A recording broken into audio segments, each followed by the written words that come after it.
साथियों, ये समय है, मैं आपसे निवेदन करना चाहूंगा, वर्तमान परिस्थिति जो देश की है, जो मोदी जी करना चाहते हैं, जो अमित शाह करना चाहते हैं, वो ठीक नहीं है। हम लोग 75 साल में, हम गरीब परिवारों के लोग हैं, हम किसान परिवारों के लोग हैं, हमने बहुत कुछ सहा है हमारे बुजुर्गों ने, और उस प्रजातंत्र के कारण, उस भारतीय संविधान के कारण, बाबा साहब के संविधान के कारण हमको समानता का अधिकार मिला, हमको शिक्षा का अधिकार मिला, हमको प्रजातांत्रिक व्यवस्थाएं मिली, हमें चुनाव लड़ने का अधिकार मिला, हमें संविधान में आरक्षण मिला। ये मोदी जी यदि इस बार तीसरी बार चुनाव जीत गए तो इन सब चीजों को कम करना चाहते हैं, इनको खत्म करना चाहते हैं। आपने देखा होगा वो संविधान में संशोधन करना चाहते हैं। अभी भाई बाबूजी रेड्डी कह रहे थे, उनके नेता झूठ बोलते हैं। 4-5 दिन पहले जो हमारे भाई हनुमान जी बेनीवाल के सामने प्रत्याशी चुनाव लड़ रही हैं, उन्होंने स्पष्ट कहा है, और देश के अंदर मोदी जी की तीसरी बार सरकार आएगी तो हम संविधान में संशोधन करेंगे।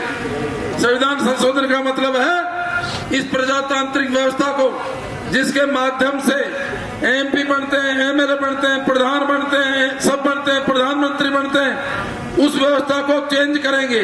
और कई कंट्रियों में ऐसा है भी, आप देख लो रसिया में, आप देख लो चाइना में, आप देख लो उत्तर कोरिया में, आप देख लो ईरान में, वहां एक तरह से चुनावी प्रक्रिया को तहस नहस कर दिया। यदि इस बार जीत गए तो चुनाव व्यवस्था को ऐसी कर देंगे, हो सकता है आपको मतदान करने का मौका ही नहीं मिले, हो सकता है आपको मतदान करने का मौका ही नहीं मिले। साथ साथ में संविधान में संशोधन करने के जो हमको भारतीय संविधान में हमको अधिकार दे रखे हैं, जो हमको व्यवस्था दे रखी है, उनको भी ये कमजोर करेंगे। इसलिए साथ ही ये चुनाव ऐसा चुनाव नहीं है जैसा हमेशा चुनाव होते थे। दूसरा, आप सब जानते हो, देखो हम किसान परिवार से आते हैं, आप भी किसान हो, हम भी किसान के बेटे हैं। हमारे पास में 2 ही काम थे, या तो हम खेती करते थे और या हमारे बच्चे पढ़ने के बाद में नौकरी करते थे। और ऐसा हर किसान इस देश के अंदर हो सकता है 1-2 अपने बच्चों को इसलिए पढ़ाते हैं कि हमारे बच्चे पढ़े लिखे और नौकरी करें। लेकिन जब से ये सरकार बनी है इस देश के अंदर, सबसे कम इन्होंने सरकारी रोजगारों का सृजन किया है, सरकारी नौकरियां निकाली नहीं। भारत युवाओं का देश है, संसार में सबसे ज्यादा बेरोजगारी देश के अंदर है। और इन्होंने क्या किया, इन्होंने विभिन्न माध्यम से जो हमारे सरकारी संस्थान थे, जो हमारे सरकारी उपक्रम थे, एक एक को खत्म किया और हमारी नौकरियों को खाया। इन्होंने हमारी नौकरियां कम की है। आप जयपुर के नजदीक रहते हो, आपका हवाई जहाज में गए होंगे, आप देख लो आज जयपुर एयरपोर्ट का संचालन कौन कर रहा है, अडानी कर रहा है। बॉम्बे एयरपोर्ट का संचालन कौन कर रहा है, अडानी कर रहा है। हमारे एयर इंडिया का हवाई जहाज किसको बेच दी, एयर कंपनी टाटा को बेच दी। और जिन हमारे लड़कों को, जिन हमारे बच्चों को इन कंपनियों में 1-1, 1.5 लाख तनख्वाह मिलती थी, आज उन्हीं कंपनियों में प्राइवेट होने के बाद में हमारे बच्चे 10-10 हजार में काम कर रहे हैं। आप देख लो इनकी भावना। ईस्ट इंडिया कंपनी एक बात के अंदर आई थी, आज मोदी ने 10-10 ईस्ट इंडिया कंपनी तैयार कर रखी है।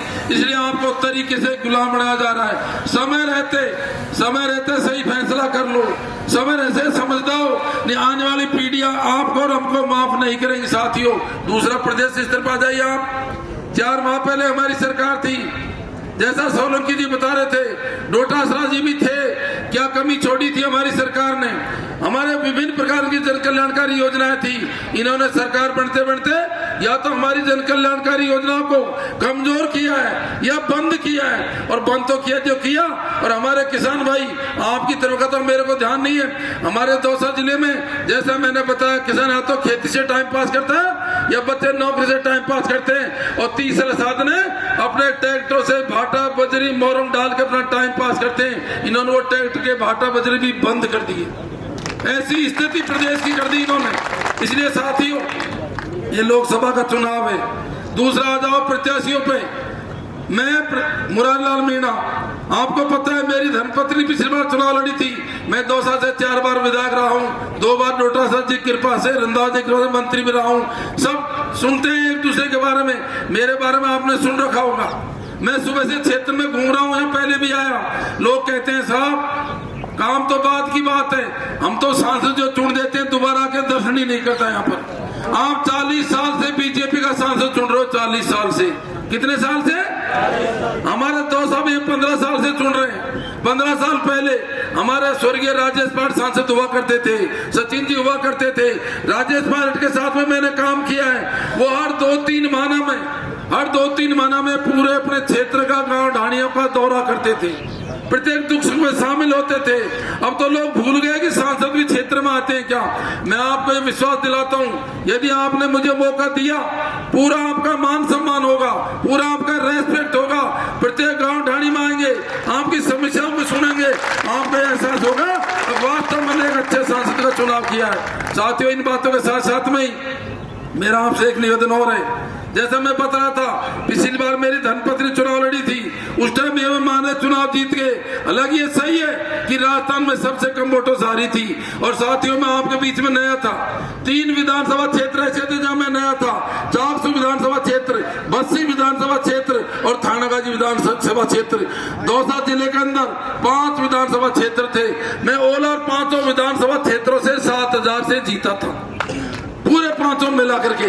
लेकिन आपके बीच में नया था, मेरे को इन 3 विधानसभा क्षेत्रों ने चेप दिया। यदि आप प्लस कर दोगे, मैं गारंटी के साथ में कह सकता हूं, ये 200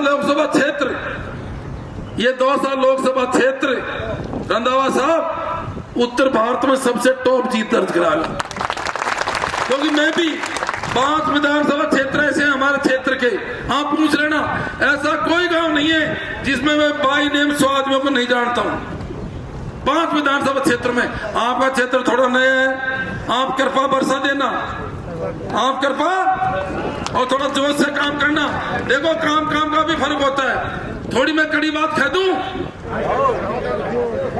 साथियों, जो व्यक्ति चाहे नेता हो, चाहे कोई भी हो, चाहे कार्यकर्ता हो, जो खुद का बूथ नहीं जिता सकता, नेता कहने का हकदार नहीं है। हमारा जितना भी नेता बैठे, कोई जरूरत नहीं प्रचार करने की, सारी जनता की भावना है। और मैं तो 2018 से भले मेरी गाड़ी में देख लो, मेरे विधानसभा क्षेत्र की प्रत्येक बूथ की लिस्ट में मेरी गाड़ी में रखता हूं। और वो सब नेताओं का आईना होती है। जो बड़ा नेता बनते हैं, निकाल के कहता हूं, भैया ये तेरा आईना है। सबसे बड़ा नेता मेरे लिए वो है जो अपनी ग्राम पंचायत जिता के देगा, जो अपना बूथ जिता के देगा, जो अपना मंडल जिता के देगा। कृपा करके आज करीब 70-80 बूथों की हम मीटिंग है। कितने हैं? 70-80 बूथ है। आप ऊपर हाथ करके तय करो, अब हम अपने बूथों से जिताएंगे। हम क्या करते हैं, दूसरी जगह हवा देखने चले जाते हैं, उसमें क्या हो रहा है, उसमें क्या हो रहा है, और खुद के घरों से यही नहीं कहते वोट तेरे को कहां डालना है। घर में प्रचार नहीं करते, बाहर प्रचार करते हैं। सबसे पहले अपना घर सुधारो, फिर अपना परिवार, थोक, गांव। यदि वहां माहौल बन जाएगा तो हम निश्चित जीतोगे। आप यहां से जाकर के जो रंधावा साहब बोलेंगे, जो डोटासरा जी बोलेंगे, इस संदेश को जो भाई बाबू ने बोला है, इस संदेश को हम कहां तक पहुंचाओगे ने? आप इस संदेश को पहुंचाओगे ने?